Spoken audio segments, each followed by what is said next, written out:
Ladies and gentlemen, welcome to the Beantown Banter podcast. Hunter on the move, racing back, it's over his head, it's gone, it's into the bullpen, this game is tied, this game is tied! Rebound is on the top of the crease, Red Sox score! Bergeron! Driving forward, diving to the goal line! A touchdown! And a title! Anything's possible. Anything's possible! Recording live from Boston, Massachusetts, here are your hosts, Brady Gardner and Patrick Donnelly. Alright, how's it going, everybody, and welcome to the first episode of the Beantown Banter podcast, your home for the biggest news and the hottest takes in Boston sports. I'm Brady Gardner alongside Patrick Donnelly. How are we today, Patrick? Pretty good. How about yourself? I'm fantastic. This broadcast being streamed on the WTBU podcast website, as well as simulcast on the Brady GTV YouTube channel. So we're in this podcast. Let's get a little summary of what we're going to be looking to do. All right, so today we're going to be looking at the biggest stories in Boston sports. Obviously, the dud that was Sunday Night Football last night with the Patriots. We're going to go over the Red Sox, get into the Celtics and the Bruins, and then we got, to close out this show, we got national headlines and what's happening around with the top stories. Yep, every week we're going to be trying to cover all the four major Boston sports teams, and then, of course, finishing off with the national news, like you just said. So starting off with that debacle of a Patriots game last night, taking on the Detroit Lions, falling 26-10, Sunday Night Football, national audience. Not a great look for the Pats. I just don't know what to make of it. Like, the Lions have no semblance of a running game until last night. They torched the Patriots defense. And, like, granted, we're seeing the effects of not drafting in high rounds for the last few years because our defense is just – it's different sport, completely different concept, but it's like the Bruins like 3 years ago. You're seeing, like, what not drafting in high rounds has done to your roster, and you're just borderline unathletic on defense without Patrick Chung or Eric Flowers. He was hurt last night too. Trey Flowers. Yeah. Like, mix him up Eric with Giants. Flowers, completely different We don't problem. want to talk about Eric Flowers here. Yeah, I think with the Leave him to Patriots New York. defense, just on the topic of them, I think they're at this awkward point where they've got, the old end and then the young, inexperienced end. So you've got, the Jawan Bentleys and J.C. Jacksons, who maybe someday will become, a solid player, but right now they're kind of still learning the system, trying to get involved there. So it's definitely growing pains for them right now. And then on the other end, you got like the Dante Hightowers, who's possibly past his prime at this point. There were some plays where he just looked plain old, which was crazy. Like, seeing from him, he did miss a lot of time last year, so that probably didn't help at all. But I think the only solid players on the defense this season consistently have been Trey Flowers, who's out, obviously, with the concussion, and Stephon Gilmore, who, he can't do it all on his own. Even veterans like Devin McCourty have been struggling. So McCourty's showing his age. Both McCourtys are showing their age, and we've only had Jason for 3 games. And I just think Hightower is definitely showing the effects of missing almost all of last season. Right. And it's as much as we want to point back to it, it's like beating a dead horse. I don't know if I'm allowed to use that in 2018, but it's the effects of not having Malcolm Butler. Like, you're going to replace Malcolm Butler, a player who's far younger, and he's probably better than Jason McCourty, Jason McCourty is solid in his prime, but both McCourtys are past their prime. It's just a matter of what they have left to give you. I have no problem with Devin on that defense. Jason still needs to prove it to me. Exactly. A lot of questions asked, certainly, of that defense last night, making Matthew Stafford look like an elite quarterback that I'm not sure he really is. No, he is. He just doesn't have any weapons, and we made his arsenal look amazing. We made LeGarrette Blount look like the most dynamic running back in the league. Yep. And then, so other side of the ball, offense, 10 points against a Detroit Lions defense that's not too star-studded without one of their big men, Ziggy Ansah. Pretty disappointing performance from Tom Brady and the boys. So I'm just going to go to that intentional grounding call. Started off with a bang. I don't know. I sat at my computer. I was streaming it. I was speechless. I was just, did somebody run the wrong route? I mean, Brady was under pressure too, so did he throw it away and just put too much gas on it? But then again, Brady's too smart to do that. Like, Tom, you know enough not to do that. So it must be someone who ran the complete wrong route. Yeah. Well, that was just one example of many in which the offense was just not on the same page last night. And I think it's putting all those, all the things that critics said about you cannot surround Tom Brady with all these, secondary wide receivers and expect him to be able to put up as many points as you're going to need with your defense struggling.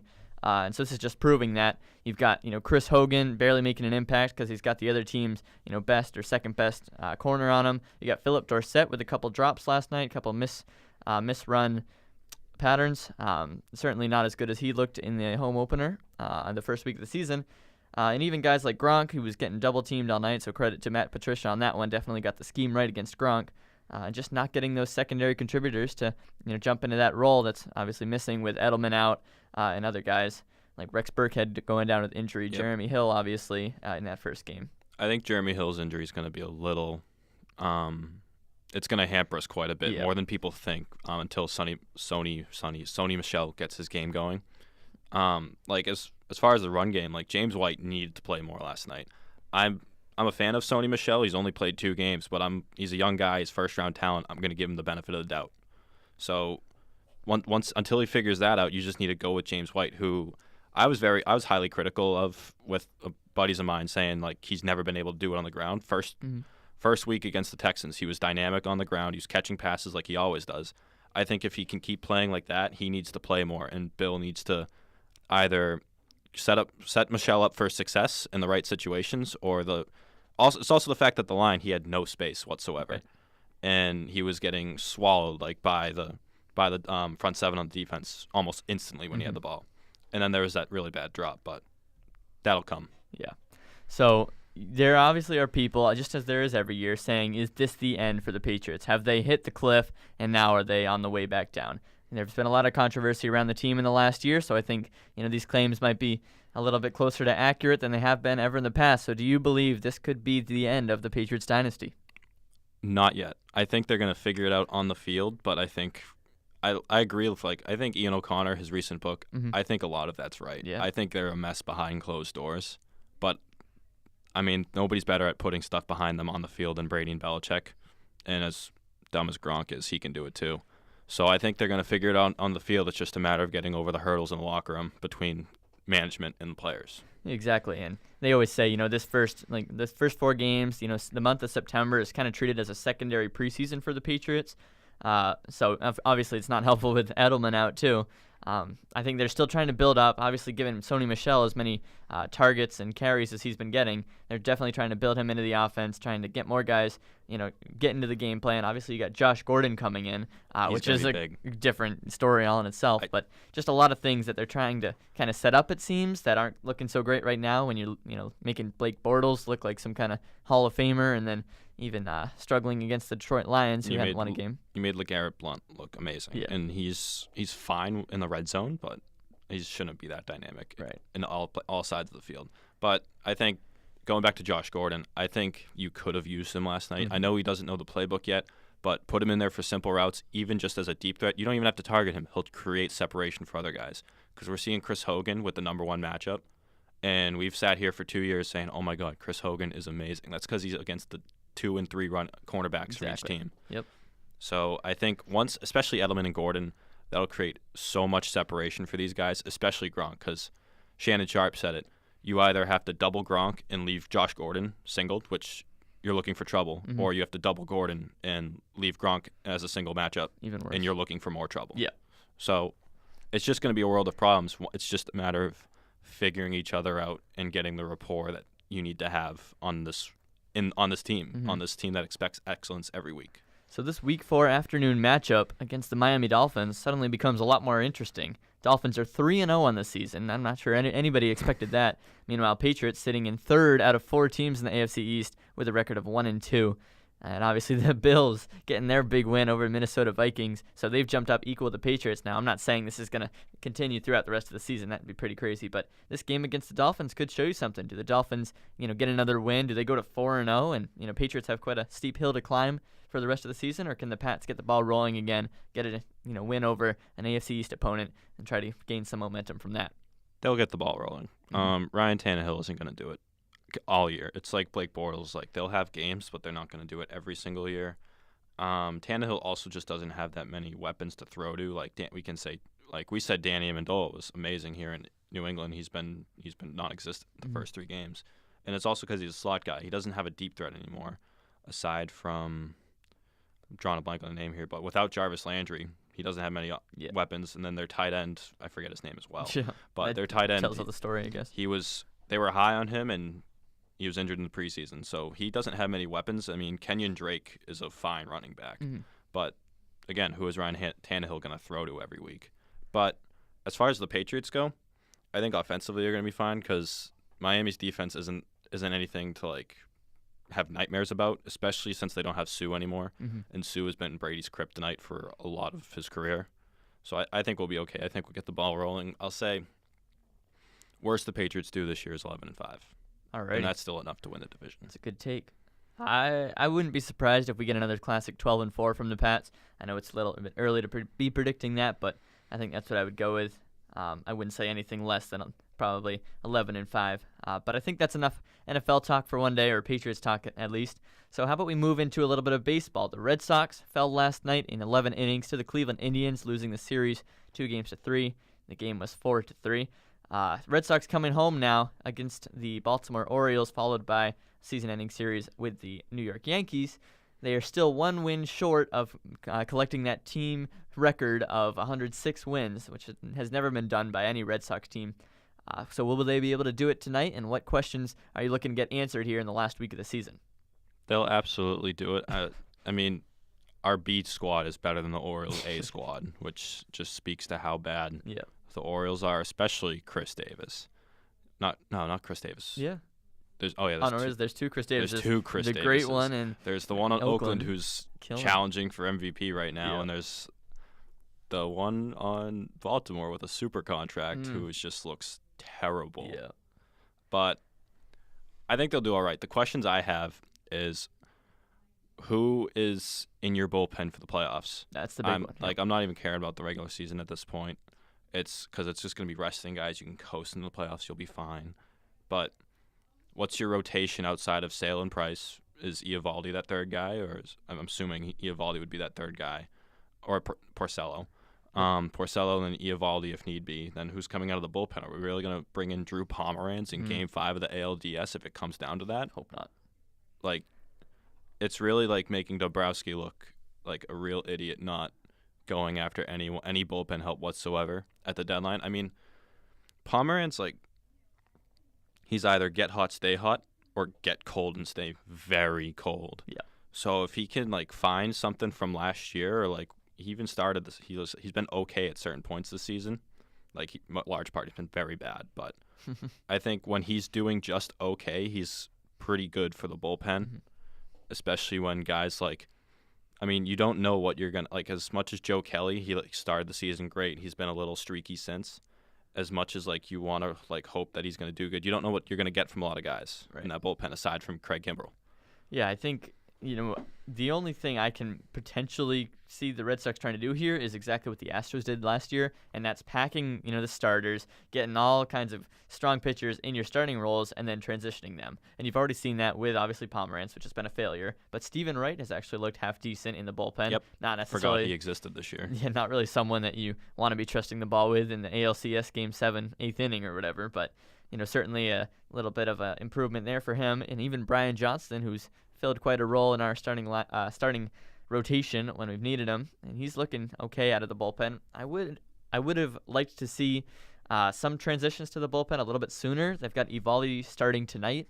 Maybe would have liked to see him move into the bullpen, give maybe the Cuevas kid, like a 4-inning start, and then see how can Eovaldi do coming out of the bullpen, because that's where you're going to need him probably. Yeah, in and the playoffs. try to rely on him for 4 innings, then come in with Kimbrell or whoever you want to close the game. Right. I think they're definitely experimenting with the lineup. You've got Sam Travis of all people coming in against the Cleveland Indians to pinch hit in the 9th inning or whatever. Hitting his first home run. Well, that was impressive. Yeah, in Game 1. But you see, they're experimenting with all these things. Zue Lin coming in as a pinch runner, trying to figure out what they're going to do offensively in the playoffs to try to manage some more runs.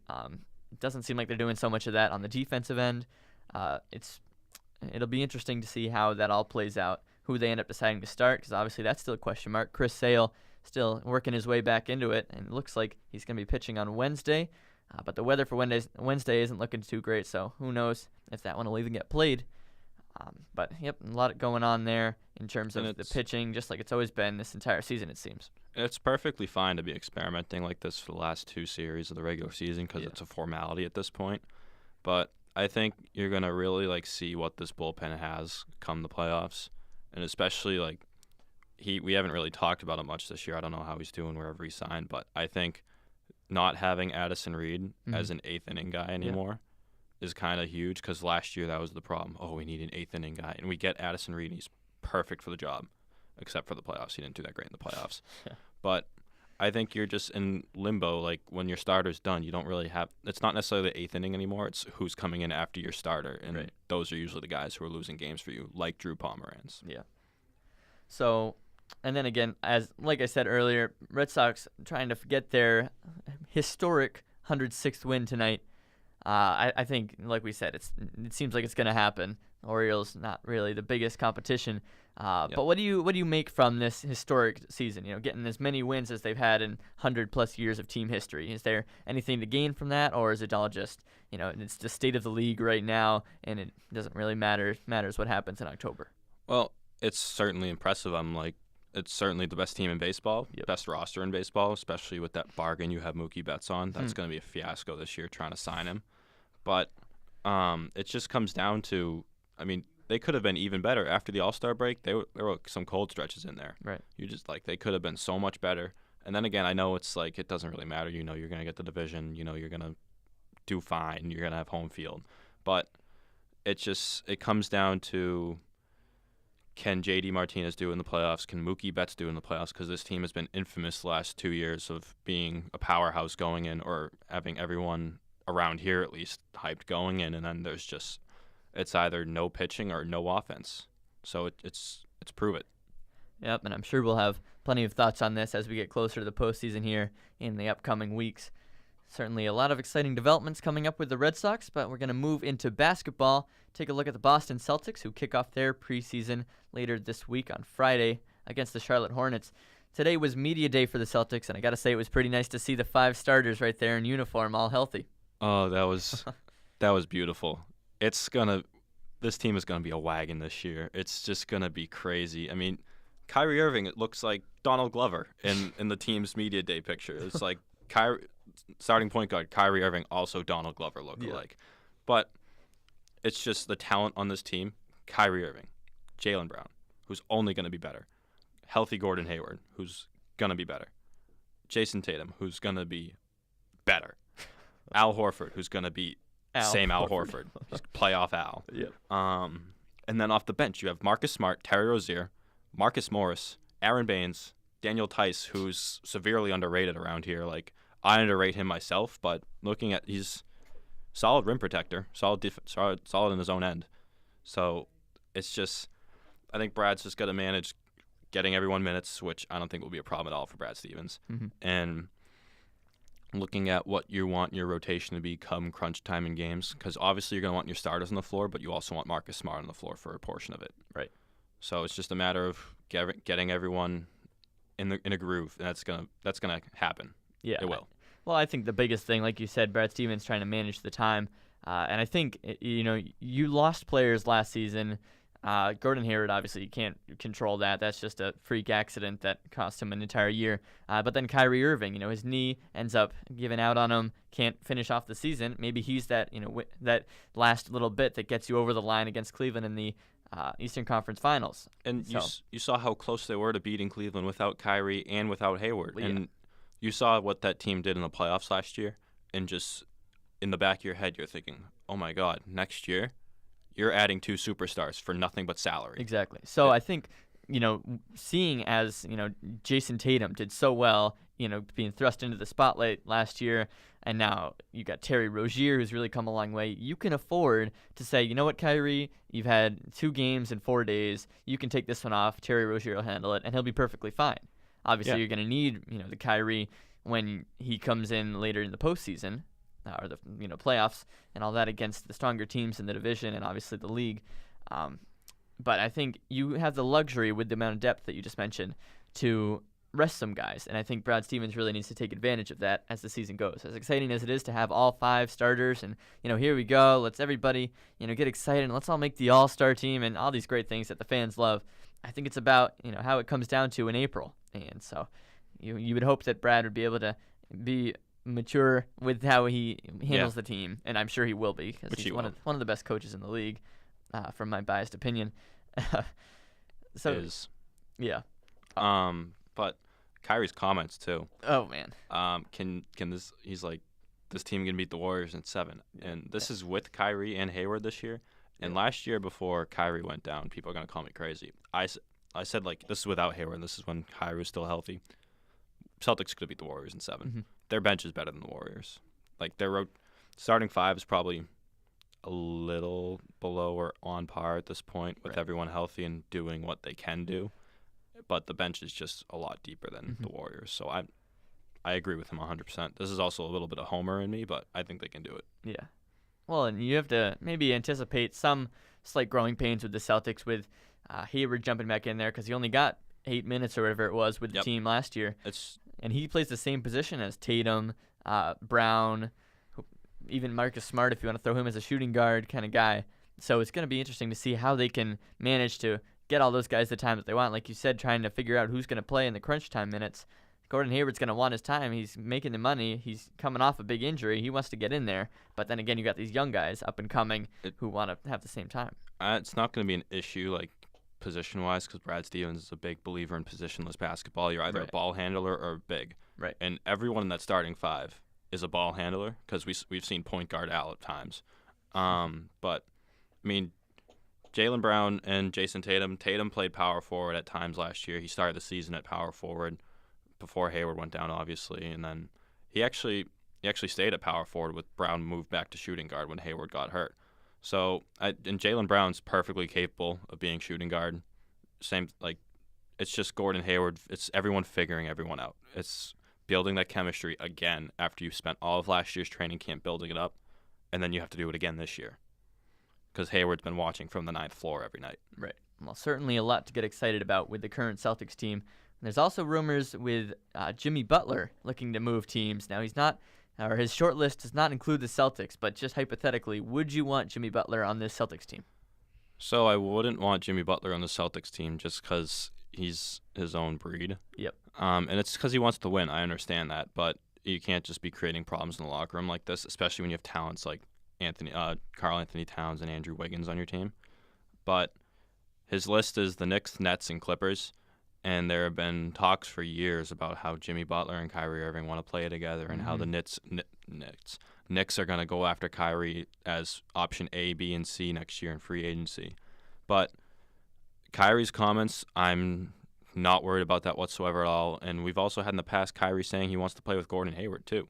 He didn't get to play with Gordon Hayward last year. So you get to play with him this year, and then you have many years on end to play with him. Or as long as he's with the Celtics. Yeah, well, it's tough to tell, when Kyrie's serious and when he's not, because he's always said, I want to play in New York at some point. But now he's coming back saying, I want my number 11 in the Raptors at the TD Garden. I think he's saying all the right things. Well, he's saying all the right things, but is he, does he really mean it? Is he trying to, really say, you know what, Boston fans, you can trust me because I'm going to be here the rest of my career? Or is he saying, just buy my jerseys and let's make some more money. See you in, I'll be in New York in a couple of years. Oh, no, I think he means it because talking about how he thinks they can beat the Warriors and then also saying about how the scrimmages so far in training camp or before training camp, the organized scrimmages, if anyone were to walk in there, they'd think they're playing a real game. The amount of talent on that team. I think he's really excited to see what they can do. I think he believes a lot in this team.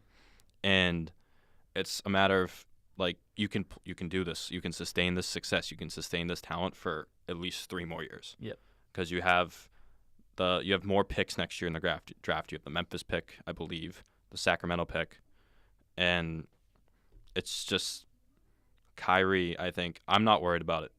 I'm not worried about it at all because if he goes to New York, it's going to be him and Jimmy Butler. And then they need to court another superstar and hopefully get someone else through the draft. Yeah. That's going to be a lot more of a process. Boston, it's already here for you. You just need to wait for the Warriors to dissolve when they will.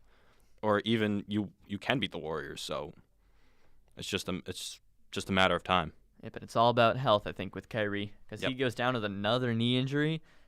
That's not just his season. That could be the career. If they say he's had a lot of knee problems, and now this surgery's been different. They actually fixed it. They didn't just temporarily change something. It'll be interesting to see how it plays out because I don't know if I'm totally sold on Kyrie's knee yet. Yeah, I mean they'll definitely get 60 wins, so it's okay. It's just a matter. It's It's like the Patriots. Talk to me come playoffs. Yep. Well, certainly a lot to get excited about. So moving into one of the lesser talked about teams at this time of year, it's the Boston Bruins, who are coming off of a solid preseason. They have a game against the Philadelphia Flyers later tonight, but they're currently 4-1 on the preseason. They played 2 of those games in China. What are our thoughts on the Bruins for now?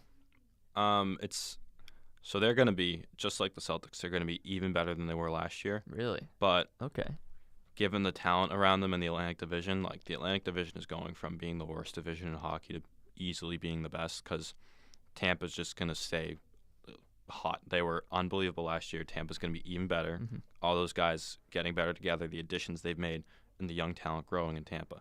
Toronto, self-explanatory. They've added John Tavares. If they ever figure out how to sign William Nylander, they'll have him again. And they have also Austin Matthews, Mitch Marner, Nazem Kadri, Morgan Riley on defense. Toronto's defense isn't good, isn't where it needs to be for them to be serious contenders. If they want to be, they'll just have to have the offense carry them and Frederick Anderson stand on his head like they do for some reason.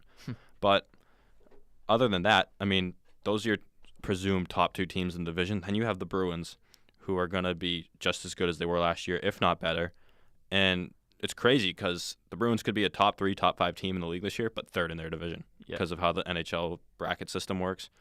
And it's stupid because you don't reward good teams because we're trying to build divisional rivalries here with the way we set up the playoffs. Mm-hmm. So Toronto and Tampa will play, or not Toronto and Tampa, the Bruins.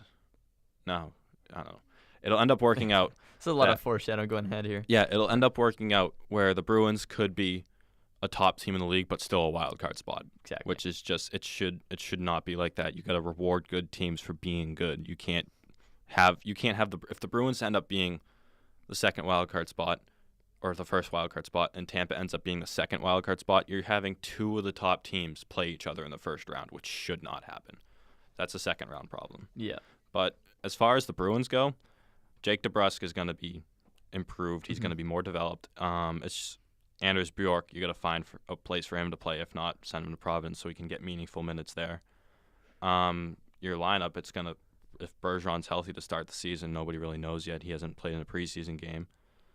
It's going to come down to what you want your top 6 to be. If you want to break the greatest line in hockey up, Marchand, Bergeron, Pastrnak. If you want to spread the wealth, which hasn't really worked out in the past, but so far in training camp, it hasn't been signs they're going to do that when everyone speculated that this summer. So it looks like you're going to have Marchand, Bergeron, Pastrnak. You're going to have DeBrusk and Krejci as your 1-2 on the second line, which they had unbelievable chemistry last year. DeBrusk really seemed to. Same thing with Charlie McAvoy and Chara. DeBrusk seemed to be the young puppy giving the old dog a new spark of life. Yep. Krejci's not even that old yet, but he's lost his speed because of his hip injuries. And then they're trying Ryan Donato, see if he can play right wing next to Krejci, which would be unbelievable, him and DeBrusk, because Donato's just such a pure scorer. And then third line, it's going to probably be Danton Heinen and David Backes on the wings again. Like last year, they had good rapport. And replacing Riley Nash, which I think is going to be a bit of an issue this year, but looks like JFK, Jacob Forsbacka Carlson, BU alum, looks like he's ready to take the reins there. So, and his game's really similar to Riley Nash and like Patrice Bergeron light. He's great in all 3 zones. He can finish around the net. I think he'll do solid. It's just a matter of it's the learning curve at the NHL for young guys. And then your 4th line's anyone's guess. It's going to be Noel Chari. Tim Schaller is gone. Right. So you're probably going to fill that spot with Chris Wagner and Sean Corrali. Right. And then defense, it's a matter of they're loaded on defense. It's that John Moore signing over the summer, 5 years, $2.75 million. That's a bargain for a top 4 defenseman. I think it's the term that you got that price point. So you're not going to sign a guy for 5 years and sit him. So I think you're going to have to set it up as who you want playing with Chara. Is it either going to be Brandon Carlo or is it going to be Charlie McAvoy? Then it comes down to who's playing with Torrey Krug, either Brandon Carlo or Charlie McAvoy. And then who sits, Kevin Miller or Matt Grzelcyk? And sorry to say, I think Matt Grzelcyk's going to be the guy to sit, even though he shouldn't be. Mm-hmm. But it's just you have too much talent, because I think John Moore and Kevin Miller would be a great shutdown pairing. Because John Moore has the speed, he's perfectly capable in his own end, and he's a bomb of a slap shot. And then Kevin Miller is a better Adam McQuaid. Right. So they'll be fine. I think they'll be really good. Yeah. I mean, you say that they're going to be better than last year. I'm not certain about that just because I think last year's team really outperformed what they were expected to do. I think you had a lot of younger guys who really came up and contributed. And some of those guys are now gone, with Tim Schaller being dealt away, with Riley Nash away. You got Adam McQuaid no longer on the team, and I know he wasn't the most skilled player. McQuaid but he was... and Schaller are very replaceable. Okay. And then there were definitely others, Anton Khudobin, but you did replace him with Halak, which is a pretty big move. He's going to be better than Khudobin, too. Yeah. Yaro Halak, back in his prime, he's still young. Or he's still not old yet, but he's definitely past his heyday. Yeah. But he was a very good starter in his heyday, and he's still a perfectly fine backup, and maybe even a fringe starter on a bad team. So. Well, yeah, and I think one of the biggest things with Halak is that he might give Tuukka a little bit of a run for his money, and I think that's something that Tuukka needs a little bit. We saw Khudobin earlier in the season last year come in and replace Rask for a stretch of games, and that really jump-started the team, got them going. So I think at times Rask has lacked a little bit of maybe concentration or just consistency. So I think having somebody who's been proven as a fringe starter in the NHL, like you said, I think that will definitely maybe be a wake-up call for Rask, get him going again. Even the young kid from Providence, Zach McIntyre, he's looked decent in the preseason. So I know there's not really a spot for him with the Boston team right now, but I think he's another one who's going to be looking for some time eventually. And so you've got some good keepers on your roster. You had to get rid of Malcolm Subban last year, who was one of those becoming prospects. So it's just a matter of what will you end up doing? Are you – this is a little bit out there, but do you end up saying, you know what, Halak is fine. Let's use Rask to go get, maybe one more defenseman or a better winger or something? You don't see them trading Rask? Absolutely not. Not at all. Okay. Absolutely not. Yaroslav Halak is not good enough to carry a team. Well, I wouldn't say carry. Well, not carry, but he's on a team that's Stanley Cup or bust this year. He's not your guy. Is Tuukka Rask, though? Yes. He is? He is your guy. He's not that proven in the the 2013 team, he was a brick wall. He's the reason they got into this. They shut out Pittsburgh 1-0 Also in 5 years Game ago. 4. Also yes. 5 years ago. Yes. However, Tuukka Rask, he was a little cold to end the season, and then Tampa, everybody played terrible in that series. Yep. But he was a Vezina caliber goaltender for a large part of the season last year, especially after Khudobin got the start for 5 games, and Rask came back okay, I can't lose this job again. Yeah. And he was on fire, and so was Khudobin. People forget Khudobin was terrible his first year, his second first year here, because we had him in 2013.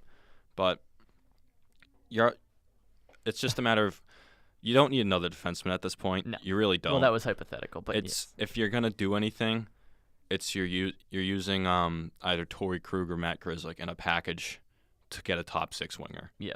But I don't see that happening. I think they're just gonna ride it out and maybe address it at the trade deadline. Mm-hmm. But you don't have any better in-house options for goaltender than Tuukka Rask. Zane McIntyre is just he was the best goalie in college hockey his final year, and everyone was high on him coming into the camp, and we had a couple regular season games he appeared in, and he was just not good. I mean, he was hot for one game against the Rangers, but I think he's past his developing stage now. He's a little older. I think he's 26. I might be wrong on that. I don't have the number up in front of me. But he's definitely on the older side for development. Right. So I think if you're going to have anyone in-house replace him, you got to wait to see if Jeremy Swayman can do it. He's a kid at Maine right now. He's entering his sophomore year. He was freshman, or he was the best first rookie goalie last year in college hockey, I think. Correct me. Anyone can correct me if I'm wrong.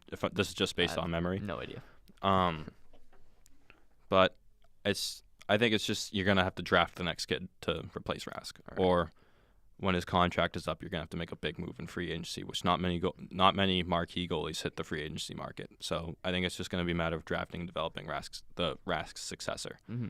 But I think a large part of Tuukka Rask, I'm a big Tuukka supporter if you haven't found out yet. Okay. I will defend him to the grave, but I will also admit when he gives up soft goals and has bad games. And in the playoffs. Mostly. Debatable. Okay. Yeah, he was bad in Game 7 against Toronto. I'll give you that. Yeah. But the 2 years we missed the playoffs, you look at that defense in front of him, like Zdeno Chara, he's rejuvenated now. But those 2 years, Like, you could see, like, this was the end, and somehow he's on the Tom Brady diet now, and he's superhuman. Yeah. And people are saying he's going to be even better this year, as good as he was last year.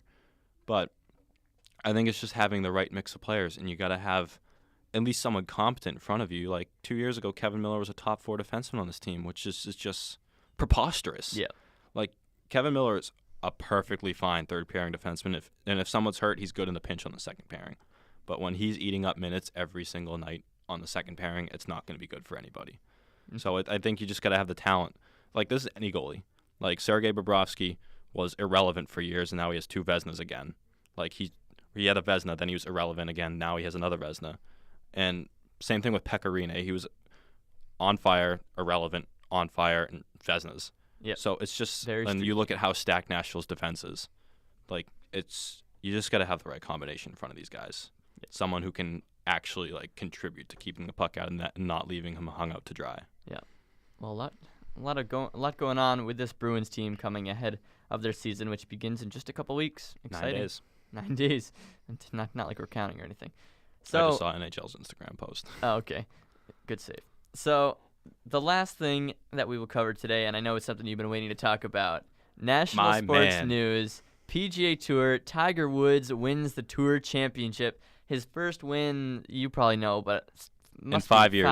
5 years. 2013, he won 5 times and won Player of the Year. The Tiger Woods redemption story is finally at its peak. Tiger has won again. Must have meant a lot to Sundays are great once again, folks. Tiger Woods is back. He was already back before, after the close call at the Open Championship. You can go check out my article on WTBUsports.com. Okay. Yeah, little plug. Shameless plug. Love it. Or sportswtbu.com.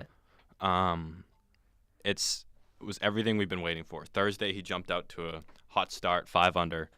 Friday was a little below. It tempered our expectations a little bit, but he was still tied for lead after Friday. He shared the lead every day this weekend. Saturday, he came out like a house of fire. He was 5 under in the first 6 holes. We were like, oh my God, he might shoot a 59, which is I think it's one of the best ever. Yep. Like, European Tour had their first 59 this weekend. 59s are just unheard of. And going into Sunday, he once again he had a 3-stroke lead, and his win was never really in danger. I mean, by the time his closest competitor, Billy Horschel, got 2 shots back of him, he was already in the clubhouse signing a scorecard. And the FedEx Cup would have been a cherry on top, but it ended up being that Justin Rose just happened to come back to life on the 18th hole and take back the FedEx Cup, because everything was falling in. Every scenario was falling into place for Tiger to take both the Tour Championship and the FedEx Cup. Mm-hmm. But as far as Tiger Mania, he's back. He's back. He is so back. This year the issues went from chipping yips. He couldn't chip. He got over those. He couldn't drive the golf ball for the life of him. End of the season, he figured that out. Then once he figured out driving the golf ball, it was his putting. And he switched through 3 putters in 2 months after using the same putter for his entire career.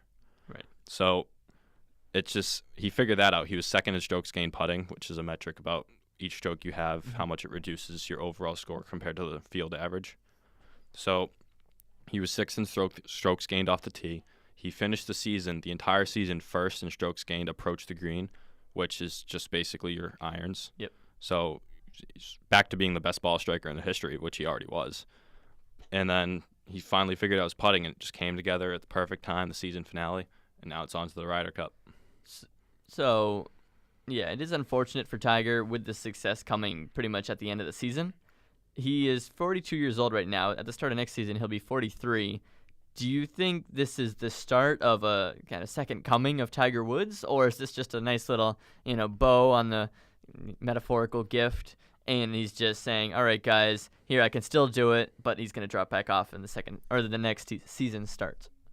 I think it's the second coming, because all these guys that have had drop-offs are not nearly 43. Are not nearly in the shape, the physical shape. Okay. He's a specimen. Well, yeah, we all saw the Instagram picture of him. But come on. But he is in unbelievable shape for a 42-year-old man, and his back is just it's a robot now after the fusion surgery. He has a steel rod in his back. So it's just a matter of if his health can hold up. But Brandel Chambly, who's a Golf Channel analyst, He's not afraid to, no matter who you are, say like he doesn't think you're going to be good or anything. He started off saying he didn't think Tiger would win again. He changed to saying after the PGA, Tiger will win again. Mm-hmm. Now he's saying he thinks Tiger can win a major. So, and like especially the majors, the British Open venue or the Open Championship venues, excuse me, they're wide open. So even if he's not driving the golf ball, he can get it. Like he doesn't even need driver at those places. He can hit 2 irons and 3 woods off the tees, and they'll just roll out because those places are firm and anything will just bounce. And then Augusta, he knows like the back of his hand. Yeah. So I think he's got maybe one more Masters or the Open Championship. I think he'll take a run at Jack's record of 18 majors. I don't think he'll break it. No. He's at 14 right now. He won't break it, but he'll get a good run at it. Yeah, I think one thing that cannot be disputed is that Tiger is essential for the sport of golf at this point. The Tiger effect. He doesn't move the needle. He is the needle. He is the needle. I mean, anytime he's in the hunt, it seems like everybody who's got any interest at all in sports is watching it, is tweeting about it. Golf suddenly becomes irrelevant for that one weekend when Tiger is, making the push. And it'll be interesting to see because it was always people watching for that redemption story. When will Tiger finally win again? And now he has. And now we're watching for him to step on throats again. Well, we'll see. But it's definitely true that he is the sport of golf at this point. They need somebody else to step up once he eventually, if he ever retires. Who knows with this guy? Because they tried with all the young guys coming up. Like Justin Thomas may have had like the best year and a half out of anybody. And then Dustin Johnson, he can win on demand. Jordan Spieth is in there too. Spieth, but a lot of these guys, like maybe from Johnson, he's got a complete game. He hits the ball a mile. Same thing with Rory McIlroy. Like their A games as well as Tiger's are maybe like the best on the planet out of anybody. But Spieth and like Brooks Koepka are very boring players. Like Spieth, like I know he like. First of all, he has those conversations with his caddy, Michael Greller, and they need to have mics on every single player and caddy so we can hear those conversations. Yeah. But I think Spieth plays painfully slow, and he putts the ball really well. He doesn't hit the ball that far, so it's just a matter of if you're like really into golf, you're looking at those little things. But for the casual fan, people are going to see his wins and like how he dominates some tournaments. But Jordan Spieth isn't really that exciting to watch. But guys like Rory McIlroy, Dustin Johnson, Tiger Woods, they bring eyes to the game. Like going back to Brooks Koepka, he hits the ball a mile, but everyone does that these days. Mm-hmm. You have like 5 other guys, Tiger, DJ, Rory, who can hit the ball as far, and Brooks Koepka is just no emotion whatsoever on the course. Like when Tiger and like Rory, like we got fist bumps flying everywhere. Yeah. Like, but it's gonna come down to like, it's not gonna come down to anything. It's just Tiger is the needle. You see the viewership. The viewership at the Open Championship and the PGA was insane. Like the Open Championship had its highest numbers since I think Tiger won it for the first time at the Open Championship in 2000. And then you see the crowds at these courses when Tiger's in contention on a Sunday. Right. You saw East Lake crowds as far as the eye could see. That walk down the 18th fairway, like you couldn't pick Tiger out of the crowd. It was just a massive like throng of people around him. Yeah. So that's that. Yeah. So just to finish us off today, what is maybe 1 or 2 things that you're looking forward to in the next week, so things that you have your eye on, kind of? It could be any sport, could be nationwide, just something that you're looking to see here in the next week. Well, obviously, we got the Ryder Cup. Okay. USA Not necessarily golf. I know. Okay. But we'll see how USA does there. Yep. Because, I mean, the Ryder Cup just gets rowdy with the crowds. Yep. But I'm just looking, I mean, the Patriots got to, if they don't figure it out against the Dolphins, something needs to happen. Right. And it's like not even like something needs to happen like firing anybody, because they won't fire Belichick. They won't make it. It's got to happen. Like they got to get help for the defense if it happens again this week. And hopefully they can get Flowers and Chung back. But my biggest thing to look forward to this week is the Patriots and then Celtics kicking things off. Yeah, I think, like you said, definitely the biggest thing is the Patriots trying to turn things around against the Miami Dolphins back in Gillette Stadium. I think that's a huge game and a must-watch, even though it didn't really seem like it when we first saw the schedules. It is now. It's a must-win. must-win. All of a sudden it is. Must-win. Suddenly, Sunday against the Dolphins in September or October at that point is a must-win. Right. Or it's still September?